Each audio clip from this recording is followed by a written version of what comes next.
Welcome to Positive Talk Radio. Our goal is simple: to explore evolving ideas one conversation at a time. So, stay with us as right now we present.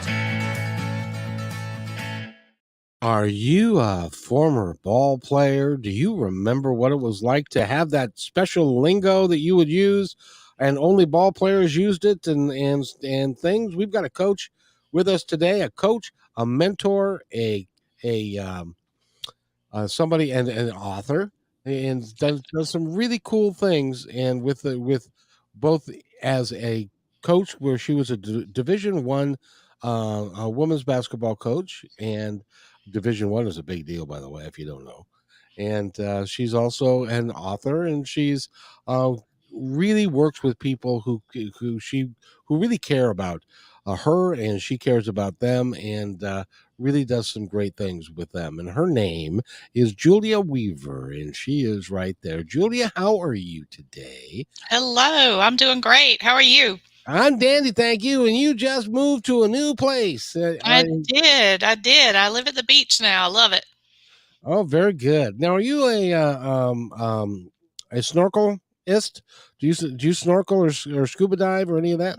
No, none of that. I rarely will probably even go into the water with all the creatures nowadays. I'm not very fond of that. Isn't it amazing when you look at maybe a drone or a helicopter up above, and you see these people in the water, and there's these big fish that are like swimming right next to them and right around them and stuff? It's amazing. More people don't don't have an accident out there. I know, right? Yes, it's true. I mean, all the kite surfers and all the people that I see way out in the ocean. I don't know how they do it, but all the credit to them.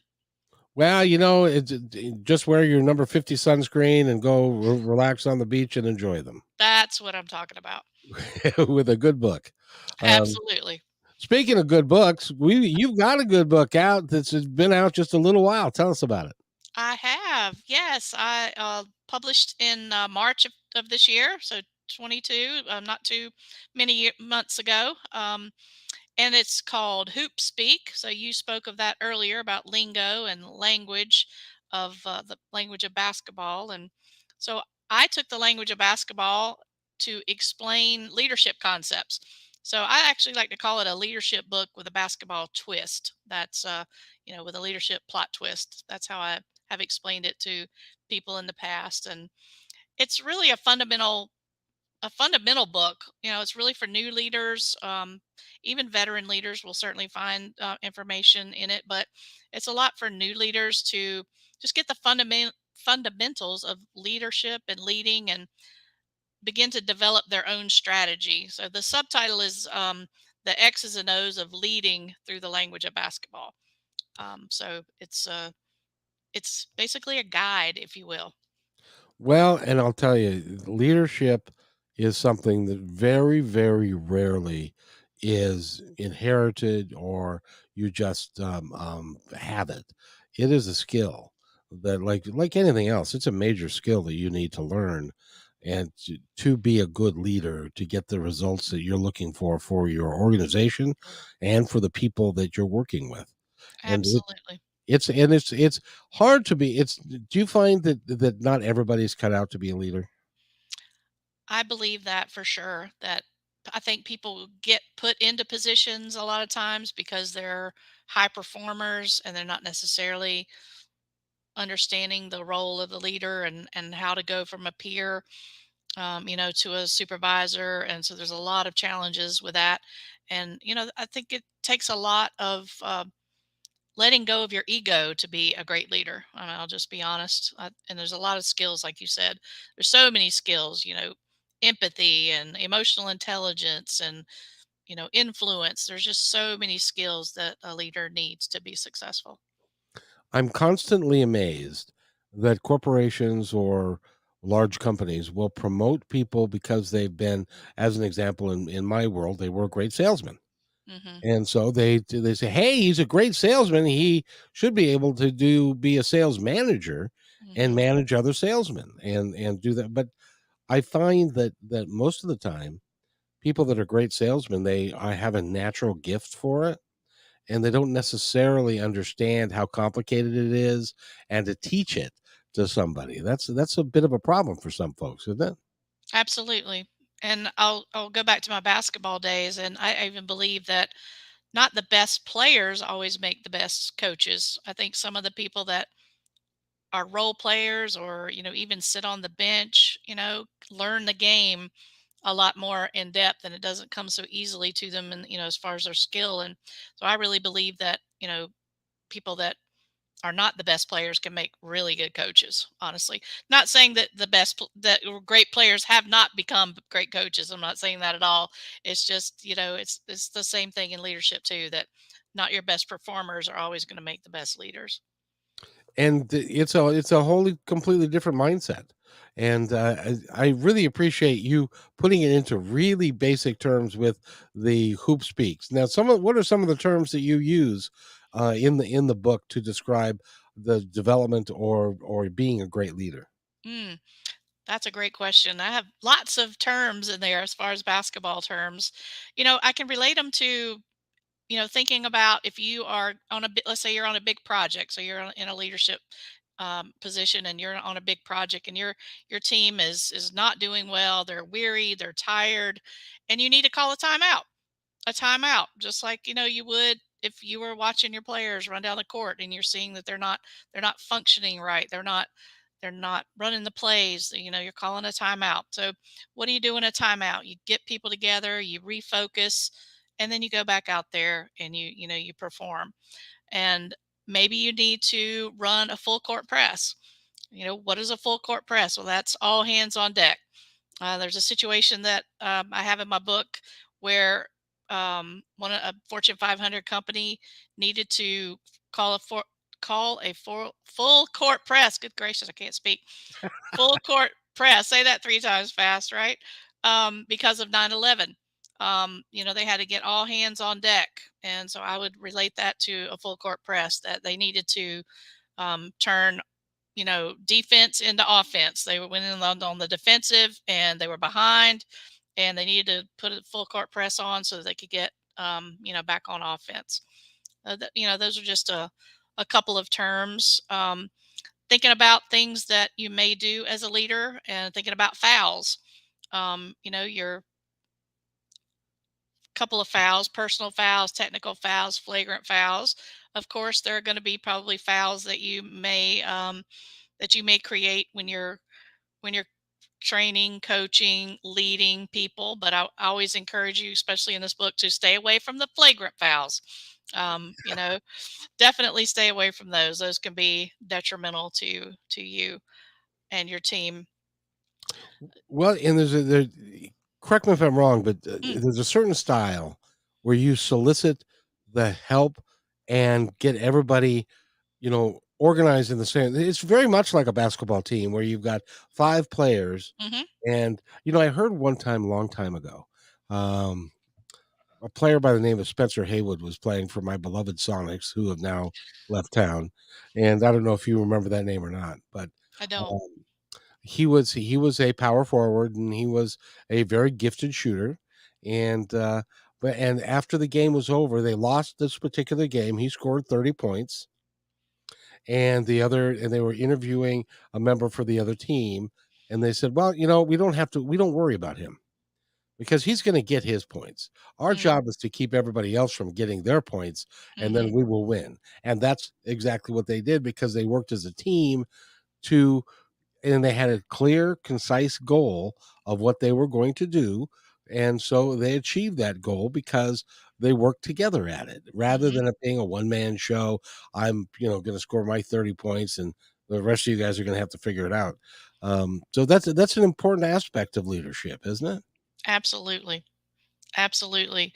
I mean, goal setting is huge, and right now is a great time to be thinking about your goals. Everybody, there's a new year coming up, and this is a great time to start thinking about the kind of goals that you want to set for yourself. Do you want to be a leader? What kind of skills do you want to develop as a leader, to develop your team, because it is really about team development. So also in the book, I go through some components of what a team goes through when it's developing. It's a model. Maybe you've heard of Bruce Tuckman, the Tuckman model, forming, storming, norming, and performing. And all teams go through that, and it's a great thing to think about. Where's your team right now? If you were looking at your team, are you still in the forming stage? You're new. You're early in the process, or are you storming? And storming is good. I'm not saying that storming is a bad part. It's just a when lots of things are going on, and maybe you're not firing on all cylinders. You're not quite synergistic yet. So you're still working through some of that, and then you get to the norming stage, and norming is when you're really starting to gel, and things are getting easy, conflicts are getting settled pretty quickly, the leader is not as involved in as much in that part. And then to the performing stage, where you're just a well-oiled machine, and everything's running. The coach is sitting down. If you think about a basketball, they're sitting down just watching the game going on. And then but you may go back to storming because, so a couple of your people got into foul trouble, so you have to go back to the storming stage. But it's all about like moving through those stages and not staying too long in one. So that's how your team develops. That's part of how a team develops. Talk about in the development of your team, because if you're in the beginning stages, and what's the first one again? Forming. Forming. Forming. And you, for whatever reason, your turnover remains high. Mhm. There are some organizations that never get out of the forming stage because they can't keep good people. Is that true? That is true. That is very true, especially right now with lots of I guess layoffs, and the great resignation, I guess they call it. And there's a lot of that is happening where they're not getting past that stage where they can get their team formed. So you might want to think about getting in smaller teams so that you can at least take some of your performers, or some of your people, your players, I'll say, or associates, to get them through that stage so that they're not stuck in forming, because you're not going to get much work done if you continue to stay in forming. It becomes a self-fulfilling prophecy. Mm, Because you can't grow in your expertise as a team if you're, as an example, if you're playing on a basketball team and people keep quitting or get hurt, and you have to bring in new people, and you kind of restart every time you have to do mhm. that. Absolutely. The same kind of concept, every year when teams lose their seniors, or they lose players to go to the NBA, or people get hurt, or whatever it is, you do have to start over again. And the new freshmen are coming in, they've got to learn the system. Same thing in business. The same thing in, an organization. They've got to come in, they've got to learn, the culture, they've got to learn the organization. All of that happens. It's just a matter of the team helping the leader, and the leader guiding the team and guiding the people through those phases. In your work, I know you talk with executives and CEOs and people like that. How do you talk to them about the culture that they may be creating, either on purpose or inadvertently? You, we talk a lot about culture because I think culture is extremely important, and what they've got to be aware of what type of culture they are creating or not creating. I mean, it could be, both sides. Are they creating a safe environment, for people to speak up, for conflicts to happen, and for people to, you know, figure those out on their own, and for the team to, figure that out as they go through that, maybe that storming phase. And, it's important to know what their culture looks like, and then what they want it to be, how they want it to be. Um, it changes your strategy. There's I quote Steve Drucker in my book. Culture eats strategy for breakfast. You can have the best strategy going on, but if you don't have the culture to go along with that, then you can forget it. It's Peter Drucker. Sorry, not Steve. Steve, Peter. Sorry about that. It's okay. That's okay. So how do you create a positive culture? I think through engagement, Lots of engagement. I think that is huge for, and a matter of fact, I think it's one of the, I use it as the triple threat, the triple threat position in basketball. I think it's a huge component of a great leader, to have the ability for engagement and to get everyone on your team engaged. So finding different ways to get people engaged and having one-on-one conversations and not forgetting about those and keeping people informed and communicating when things are going great, but also communicating when things aren't going as well as they could be. I think that's huge for creating the culture that you want. And the culture that you want is one where it's inclusive and everybody is it feels a part of the team and feels important because now I know that you know this that um, they do surveys all the time about employee satisfaction Hmm. and pay is not anywhere near the top of what drives an employee to be satisfied. Right.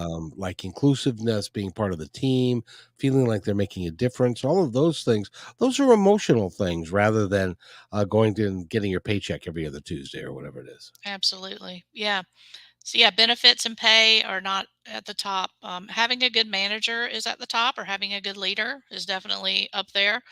People leave organizations because they don't have a great relationship with their leaders, and that's I think that's a huge part of it. But absolutely inclusive and making sure that you are providing an inclusive and psychologically, culturally, and socially and emotionally safe space for people to be who they are and to develop all of your employees too, and all of your associates and all of your players. That's one of the things that I reiterate to people that I'm coaching, is to make sure that you're developing everyone on your team. Your bench players, the people that may not be your high performers, but you still need everybody. You chose them. They're there for a reason. They're on your team, and I think it's the leaders' responsibility to make sure that they are developing all people on their team. How, this is a loaded question I'm Oh going to ask goodness. you. Which how do you keep a leader's ego in check? Oh gosh, how does they have to do they have to do that. Well, feedback, feedback is a huge part of being a good leader, being able to give it and also receive it. And I think in that culture that you want to create, that you should create a culture where feedback is welcome. And if you are doing something that is impacting the team in a negative way or impacting the organization in a negative way, then that needs to be brought up. It it does, but there are lots of executives that don't listen to that advice even when they get it. Hmm.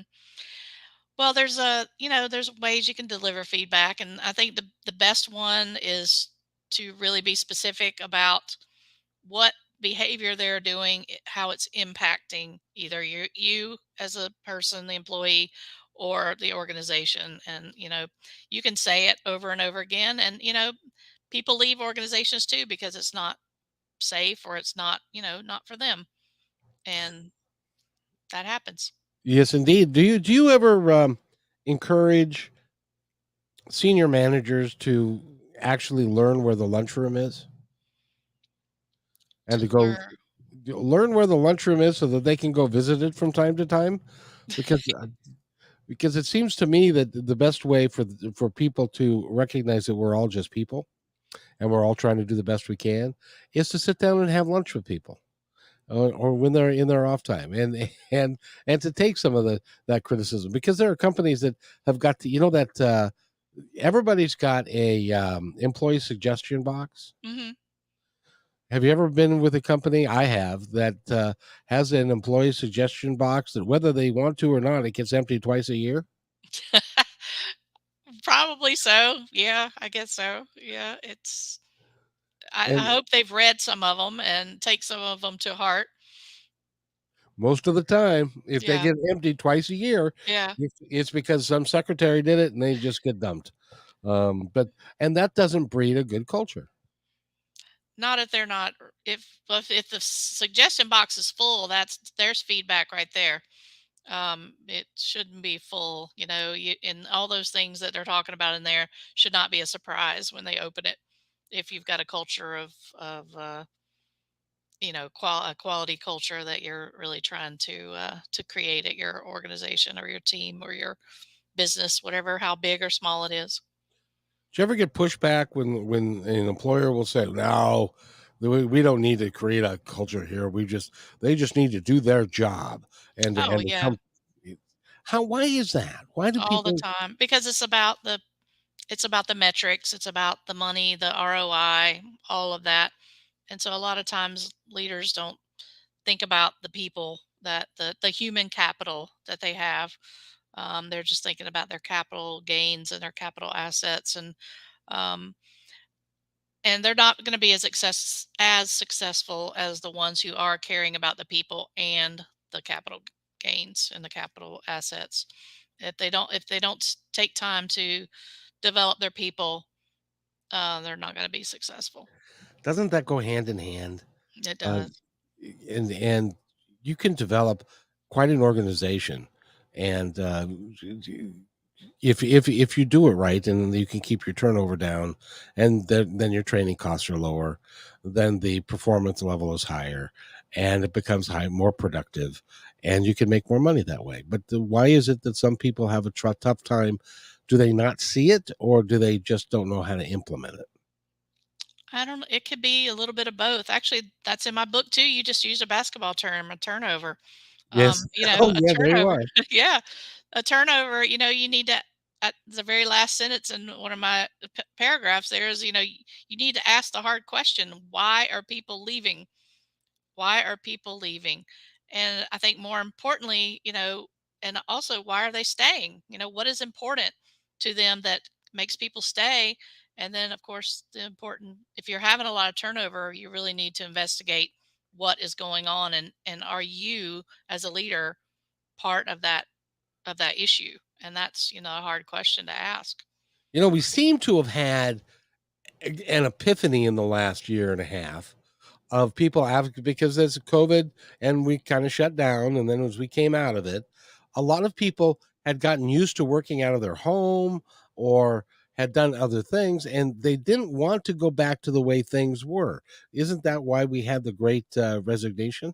hmm There's a lot of that, and there's a lot of what's the trend now, or the big buzzword now is quiet quitting. That people are just doing the very basics, and not going home, but I mean not going home, that want to go home, and because we're not creating a work life balance, and there's a lot of things that are going on now, that people are either slowly returning to the workforce, even in a hybrid model. And I think we learned a lot though from people being remote, and actually, because I feel, because I was a part of this, is that they found a lot of efficiencies when people went remote. And so I think that's part of the reason why there's been some of the layoffs, is because finding those efficiencies with people being remote, definitely helped the organization, but then they had to get rid of a lot of people. Yeah, yeah, and I noticed that. And the other thing is, with unemployment as low as it is at like 3.5% or whatever it is, it's hard to get a staff. It's hard to build a good staff because people are not coming in and applying because there are an abundance of jobs everywhere. So it makes it tough on a leader to be able to staff them their progress or their shop or wherever they are with great people that they can progress with over time. hmm Yeah, there's definitely been an upheaval of the whole workforce in the last couple of years. There's been a lot of change. I think we've learned some good lessons, but I still think we have some work to do. By the way, we're talking with Julia Weaver. And if you want to follow along, you can go to weaverstrategicpartners.com and you can find out all about her and her book, which is called Hoop Speak, which takes the language of basketball and aligns it with leadership concept, ideas, and examples. So, in your book, I know you give us a lot of examples of great leadership and how to use basketball terms and to make it work. Can you give us a few more examples? Sure, I'll be happy to. There's lots of good stuff. Um, you know, one of the things is an assist. Everybody knows what an assist is, and as a leader, or even as a teammate, you want to assist other players and help them score. And I would always tell my players to always throw a pass that people can catch. And so I think it's important that, when you are throwing a pass, a bounce pass, a chest pass, or even a skip pass, that, you're throwing them a good opportunity. And so, again, I'll relate it back to leadership. So, what kind of passes can you make to people that, can set them up for success? If you need to throw a bounce pass for them to score an easy layup, what would that mean in leadership? Well, give them a project that can help them be successful really quickly, just like a quick win, just a quick score, just like a layup would be. Or if you're, you have to do a skip pass. Maybe you're skipping over someone to pass it to another person because you've got to develop all your people, just like I talked about earlier. You don't want to just develop your high performers and spend time on your, not so high performers. You want to spend time with everybody. So making passes and helping assist people in scoring. That's one important aspect. And I would like to for everybody to change the term. Everybody knows the term low hanging fruit, right? Oh yeah. Everybody know, yeah. Low hanging fruit means an easy score. So let's agree as a group here to change that to a fast break. Fast break is the new term for low hanging fruit. So we're gonna score a fast break. Okay, let's take this project. This is going to be an easy project for us to quickly get some return on investment. Just to think about things in a different way. And if everybody on your team is using that terminology, it helps to build that camaraderie. That team development we were talking about earlier, Kevin. Part of that is creating a language that everybody can everybody can understand. And basketball to me seemed like a very simple language. Everybody knows what assist is, and anybody can call a timeout. um, Everybody knows what a pass is. It's all of that together. Now, do you use the term 3 point shot or 3 point basket or 3 point line anywhere in I there? use, yeah, a three pointer. Yeah, and I compared it to Steve Jobs. Has the rules of three. So a lot of things come in rules of threes. Like there's the three little pigs, the three musketeers. Lots of things come in threes. So in leadership, thinking about if you're writing a memo or you're writing an email, just put three bullet points. People can remember things in threes. So, one of the questions I ask in the book is, how can you score a three pointer today? Or what's your 3 point message that you're going to send out to someone? I got one. I got one. I think that this is. I'm sure this is in the book, and if it's not, we can do an addendum on it. Okay. All I right. think. I'm coming up with a second edition next year. So maybe I'll put it in there. Oh, Tell that'd me. be great. You ready for this one? I'm ready. Okay. The a free throw, Hmm. because a free throw is an easy shot. Hmm. It's 15 feet from the basket. There's nobody guarding you. Hmm. You're there all by yourself. There is no. I never understood why professional basketball players could not make a free throw in Hmm. some of them. And some Right. of them were like at 90%, and some of them were like Shaq O'Neal and Wilt Chamberlain going back into the day. They could not make it. It's because they didn't practice it enough. And so Probably so. when you take the simple things that are a free throw or a layup, that Hmm. they're easy, they have to be practiced, Hmm. and you have to take them as seriously as everything else. Is that good? Would you put that in your book? Yeah, actually, free throws in the book. So, Okay, good. yeah, yeah, I already got it. But good thinking there, Kevin.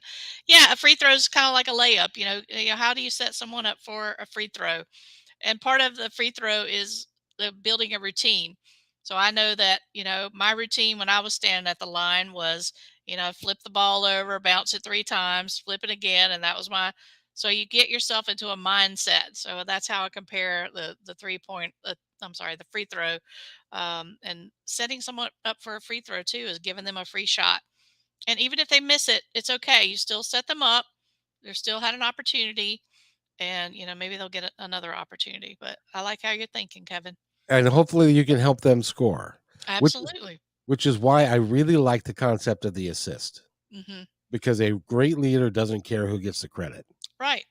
It's all And about giving out those assists. Hmm. and if they can assist somebody else to get credit, or maybe make get a promotion or to make more money, then they become a leader that is worth something. Hmm.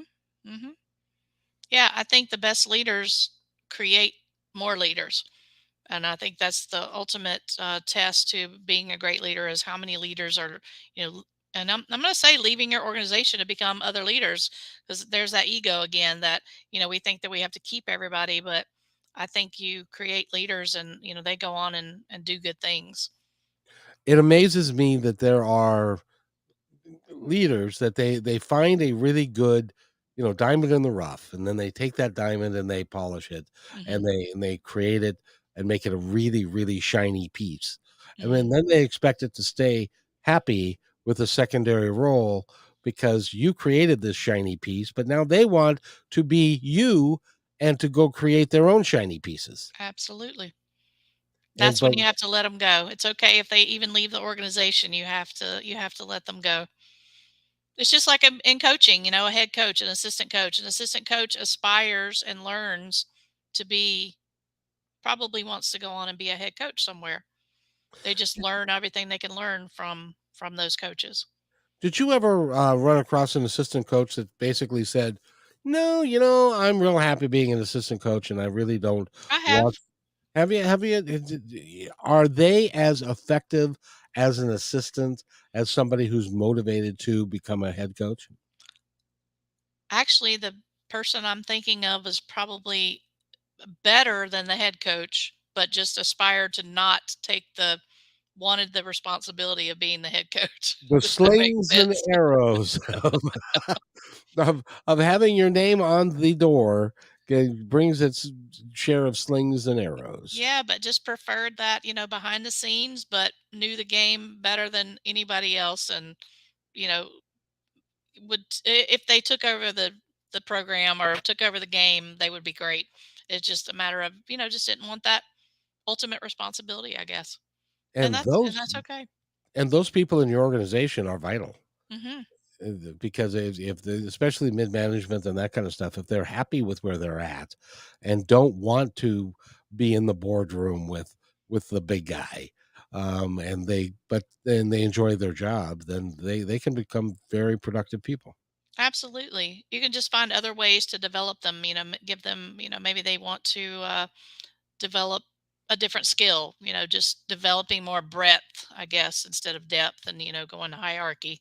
They just, maybe they want a project management position or an IT degree or, something else. You still have to find ways to develop them though. So let's talk about Julia, shall we? Because I wanted wanted to ask, you were you went to college and you were a basketball player on the women's team, I and you was. played a lot, and you were a defensive specialist, and you were a or a small forward, what we Mhm. would call a small forward, or you call it a three position or whatever. Correct. And then you left school. You got out of school. Did you start coaching right away? Were you offered a coaching position right out of college? I did. Well, I stayed at UNC. I played at UNC, University of North Carolina, Greensboro, and I stayed there actually for 2 years to coach under the head coach. So I learned, as a player, and then I wanted to stay and learn more from the coaching side. And then, so after those 2 years, I did leave and go right into coaching. And where did you coach after that? I went to Cornell University in Ithaca, New York. That's right. And Cornell University has got some pretty smart people there. Did you get Yes. some egos that think that they're so smarter than all that? Oh, they're very smart. Absolutely smart. That that was very intimidating for me at first, but they were it was a wonderful experience. I loved being at Cornell. The very it was so different. I guess when I went to a state school and going to an Ivy League school was just, so much different, just the atmosphere and just the intellect of, not only the players that played with me and just the whole university was just a great experience. That would be, and I hear it's a beautiful campus too. Oh, I would say, I might be biased, but I'd say it's the most beautiful of the Ivies. And so you did that, and then at 5 years came, and you've been coaching for 5 years, and so then what did you decide to do after that? Mm. Well, I've got my master's degree while I was coaching at Elmira College, which is right there, just outside of Ithaca, and decided maybe there's something else out there besides basketball. And so I decided to move back home and just worked in retail for a little bit, actually, just to figure out what I wanted to do. And then I got a position at the Center for Creative Leadership, and that's in Greensboro, North Carolina. And that's where I really began to hone my leadership muscle and my facilitation muscle and learned so much about leadership and coaching and leader development. That's that was a great experience learning all of that. So that's why I put these two together. I mean, I had the basketball background and then I got the leadership background, and I thought, why not try to mash these together in this book? And that's really Well, where a lot of it came from. I think it's a really cool book, and it's easy to read, and people can understand the Hmm. concepts in it, and the concepts are very, very sound. And Fundamentals. It's all about the fundamentals. you Just talk, like, especially in basketball. I hmm. think I think basketball is more fundamental driven. Well, I can't really say that, but I just did, I guess. So, but it seems to me that basketball is very fundamental driven. It's Yes. repeat, and it's like wash and repeat, wash and repeat. Like you were saying, the free throws. You Hmm. do the same thing every time. A jump Hmm. shot. Is that in your book, by the way? Jump shot? Well, it's just the shot. Yeah. Ah. Well, Shooting or the shot. I don't really actually say the jump shot. Yeah. is arguing with the referee in your book? No, definitely not. Oh, getting a technical? There is technical fouls in there, but really just about, why you should stay away from them. Yes. Well, getting into an argument with the boss would be like arguing with a referee. It's probably True. not. That's a good point. Maybe that'll be in second edition. Well, I don't know that that's a positive though. That's true. Yeah, it does happen though. It does, especially when you think you're smarter than the boss Yeah, there and is you tell that. them that. That could be Right. a bad thing right That there. could be sometimes. Yeah. Well, maybe I won't put that in the book. We're staying positive. This is positive talk radio here.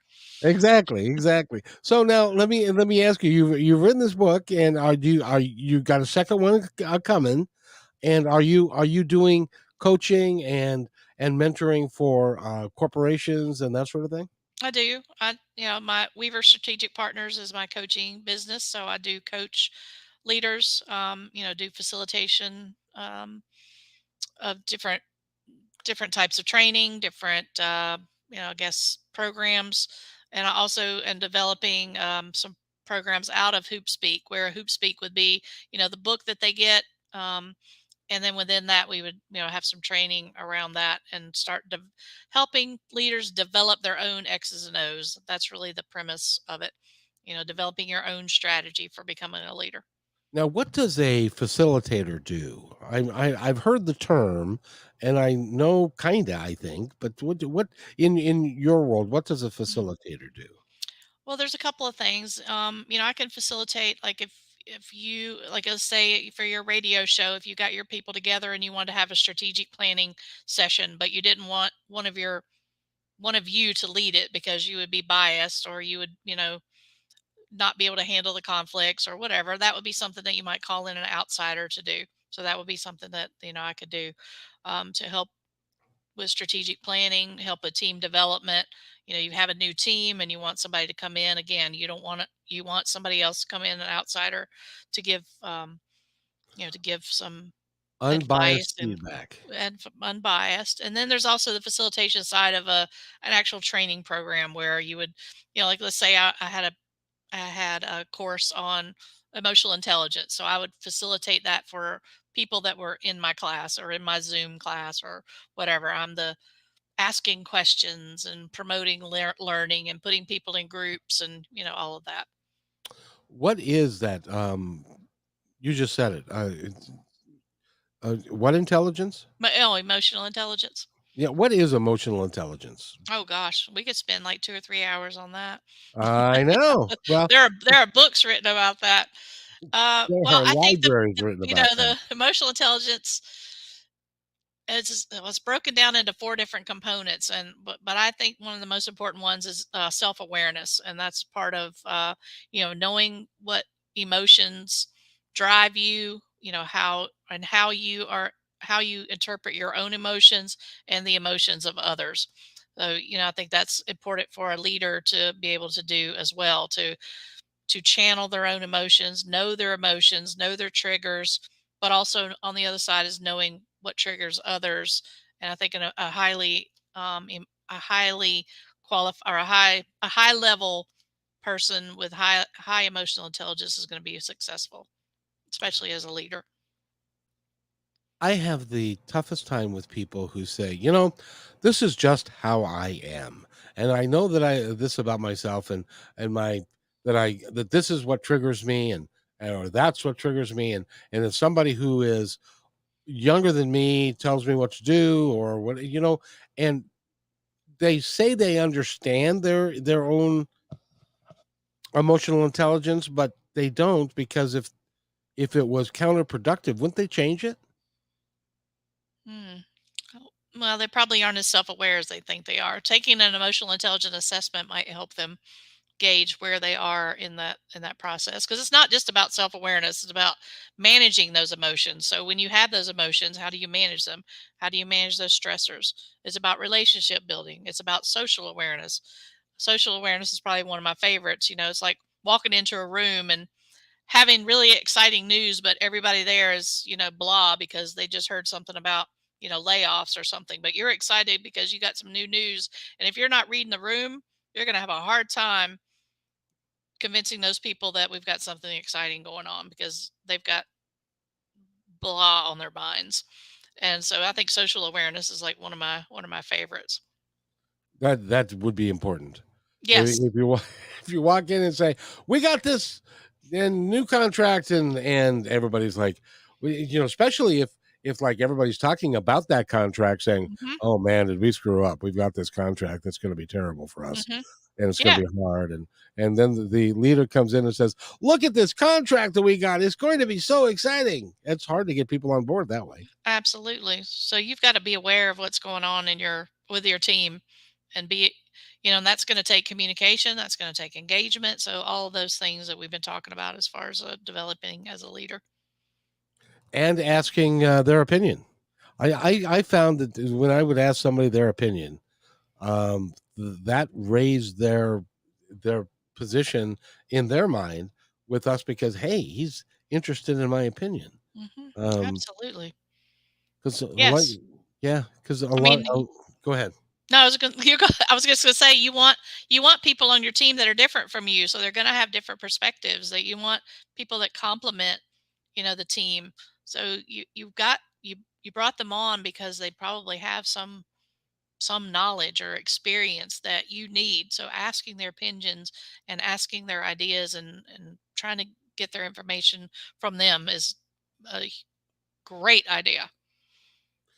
Do you ever recommend that a leader, even if they don't agree with an idea, if they get consensus from the group that they'd like to try it, that they allow it to go? Absolutely. I think taking risk is a part of, being a good leader, and, even normalizing mistakes, because mistakes are going to get made. It's just, and I liken it in basketball to, oh, I have a turnover. I tripped over my feet or I missed a pass or whatever. That's going to happen in a game. The same thing is going to happen in life and in leadership and in on your team at work. Somebody's going to miss a deadline, somebody's going to miss an email that was important, or send a send something out that communication that wasn't correct. That's going to happen, and the more we can normalize the mistakes, of course learn from them and fix them, and do all of that, but taking those risks is I think is important too. Speaking of emails and such, when you're working with a company, do, do you encourage them to have a disaster plan ready to go for if, as an example, somebody who's in your organization sends out a wholly inappropriate email and it gets attached to the company? Do you teach them to have a disaster plan for eventualities like that? Well, I mean, yeah, all businesses and organizations should have a business continuity type of plan. So yes, if there are things that are happening within the organization that are not going as well, they should definitely have some backup plans. Just, all plans don't always go as well as you want them to. There's always should be some revisions in there. Um, I'd, yeah, that's a pretty hard one though. That would probably take some interventions of some sort. It would because because as an example, if you're in a business and your company, um, and there are a lot of people, longtime employees that have been with the company, and they feel a certain way about certain things, and you're attempting to make changes at the top to keep everybody moving forward and stuff, but there are a lot of people that have been doing the same job for a long time that are very resistant to change. Hmm. Change is hard. Um, It's I could it's just leave it at that, or I could carry on. Change is hard, and it's yeah. I could write a book on change too, for sure. People come in at different places within change. Some people just roll with it and go right into acceptance and just are fine with it. But there's others who stick their heels in and resist and don't like it, don't want it, decide to leave, or they take FMLA, or there's a lot of things that can happen, and when there's change happening. But the more you communicate, the more you talk about the change, and get people on board and get their opinions and their ideas about how this is going to impact us. It's an us thing. It's all of us talking together to figure out how we can maneuver through it. Oh, exactly. It's I've done this several times. It's really interesting when um you have a staff of 70 and a couple of assistant managers and whole cooks, the chef and all of that, and you get promoted from somewhere else and you walk into a situation of you don't know anybody, Hmm. and that is a real leadership test to see how you can do it. How would if you were to walk in cold to a group of people that you had no idea about any of their skills, any of their gifts, you just know that you just got promoted to be a general manager of this particular store. You don't know anybody. How would you suggest that individual enter the premises for the first time? Positive, and I would be talking to everybody I could talk to, one-on-one, groups, focus groups, all of that. Tell me about the organization. Tell me your loves. Tell me your not so great stuff. Talk to me. Just communicate. Have an open door. Um, come in with a positive attitude and a can-do attitude. Walk the talk. That's a really good sound advice because I've experienced it the other way, Hmm. which is like, look, I'm the boss. I just got Hmm. promoted here. I'm the boss. This is how I'm going to do it. You need And the 70 of them. They don't need you. that's it. Because you can lose a good portion of your really good ones Hmm. if you don't treat it with kid gloves and to take care Hmm. and to just let your hair down and relax and enjoy their company, have a beer with them or whatever, and after the shift is over and stuff like that. And I always like to divide and conquer.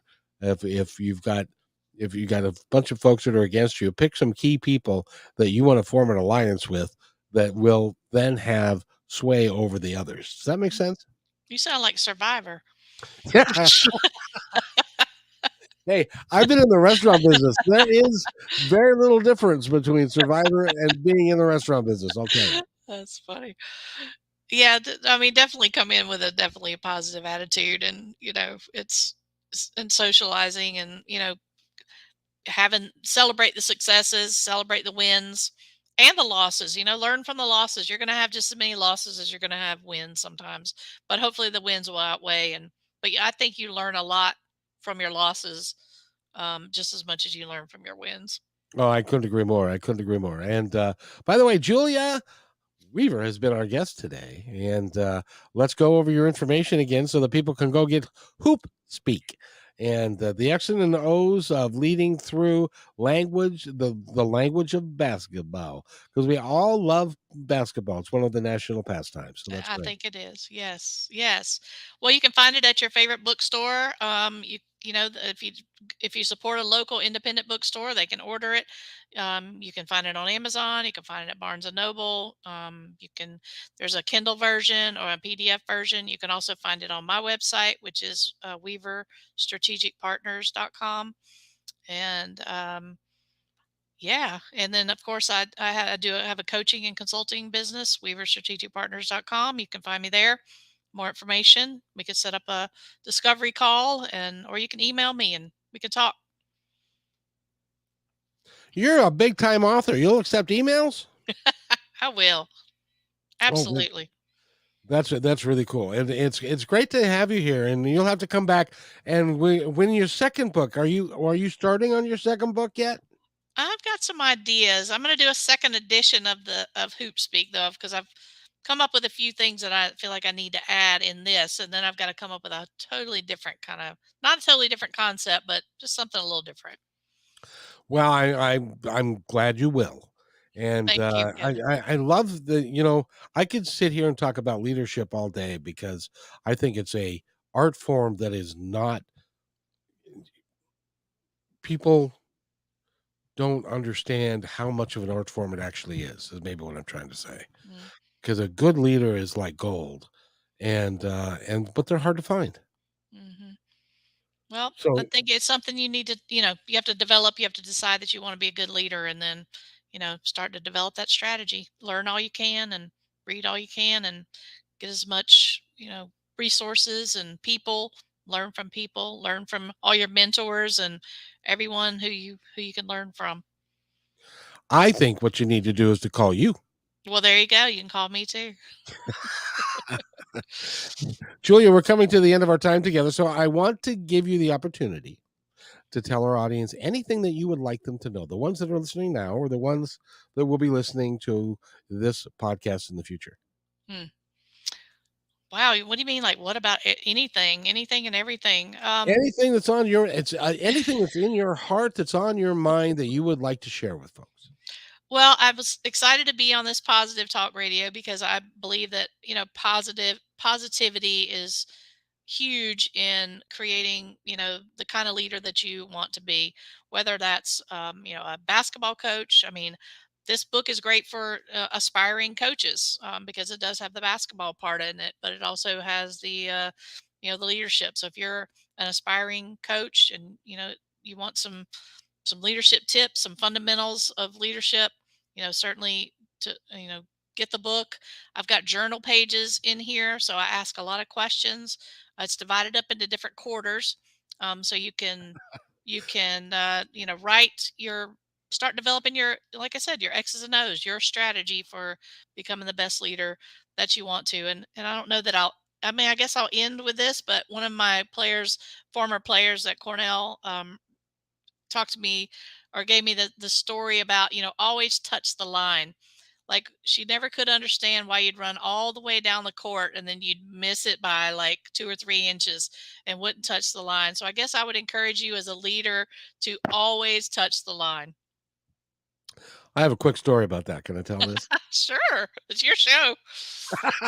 Well, thank you very much. When I was playing high school football, we had our coach was 6'5". He'd been a defensive lineman for a major university, and his name was Jock McLaughlin, and he'd been a coach for a while, and we used at the end of practice we would do what we like in basketball. You would run lines, Hmm. only our lines were 100 yards long. Mm. We would line up and we'd put our hand on the goal line, and then we'd sprint to the other goal line, and then we turn around and we put our hand on the goal line and we sprint back, and we do 7 or 8 of these depending upon how the coach was feeling that day and if they thought that we deserved more punishment. Hmm. And so there's this guy by the name of Denny Flagel. He was a backup quarterback, and we were getting ready to go at the line, and the coach stopped. There were 75 of us that were standing at the goal line from sideline to sideline, like, and we were all waiting, and he stopped the whole thing, Mm. and he called out Denny, and he said, "Denny, why was your hand 3 inches over the line? You're going to go 100 yards. 3 inches is not going to matter a thing. But what it does tell me is that you're willing to take a shortcut Hmm. whenever you can, and you're not willing to do the hard work that it's going to take for you to not be a backup, but to be a starting quarterback." And he That's went on. exactly it. He went on for like, and I remember this. This was like in 1973, so this was like, this is like 50 years ago, and I remember it like it was yesterday, because it taught me something very valuable about life. Yeah. Oh, that's the same thing. You do all this work and you don't finish a project, or you miss a deadline, or you spell a word wrong and you don't go back and check it. That's not touching the line. That's taking a shortcut. So I'm encouraging you to always touch the line. And make it a religious, not a religious practice, but well, a practice that you do all the time. Hmm. We'll say that, because it does breed you to do more of that Hmm. rather And than. others see you. That's that walk and that talk too. If these people start to see you take shortcuts, then they'll do the same. Your team will follow that. Yeah, and eventually you'll have a bunch of people that are going to be like, what's it's going to be 1 foot over the line, 2 feet over the line. Hmm. What is going to be acceptable at Hmm. one point. So it's got to be, no, it's Consistency. consistency, and it's the line. Thank you for Yes. reminding me of that memory. You're welcome. It, Well, thanks for your stories. I love them. it was a big deal, and so thank you so much for being here, and I really appreciate it. Go get the book, Hoop Speak, and you can go to her website, which is weaverstrategicpartners.com, and hire her to come work for your company. She can help you with the blind spots, and we all have our blind spots that we don't see, that can affect the professionalism and the productivity and the turnover rate and everything about your company that you're working for or that Mhm. you own. So sometimes it's helpful to have somebody come do that. Would you agree, my Absolutely. dear? I would agree with you there. Let's take a look. Let's talk. And very good. And you can go to do that by going to our website, weaverstrategicpartners.com, and you can, like, send her a message. Um, Absolutely. and that would be great. Again, thank you so much for being here. I've enjoyed our time together. Can we do it again? Will you come back? Absolutely, Kevin. I would love to. Thank you so much. I loved it. It was a great day. Great night. Well, I'm Awesome. still I'm at night. You're still in the day. Oh yeah, it's 7 o'clock. It's time for you to have dinner now. Absolutely. Yes. So thank you so much. Hold on right there, and I'll be right back. Okay. Hey, thanks for enjoying this episode all the way to the end. Please give us a like and subscribe to this channel. This has been a production of PositiveTalkRadio.net. Please visit our website, oddly named PositiveTalkRadio.net, for more details about us and our mission, which is to provide great positive programming designed to inspire us all. I'm Kevin McDonald, and I'm proud of these shows, and I truly hope that you'll like them and share them with friends and family.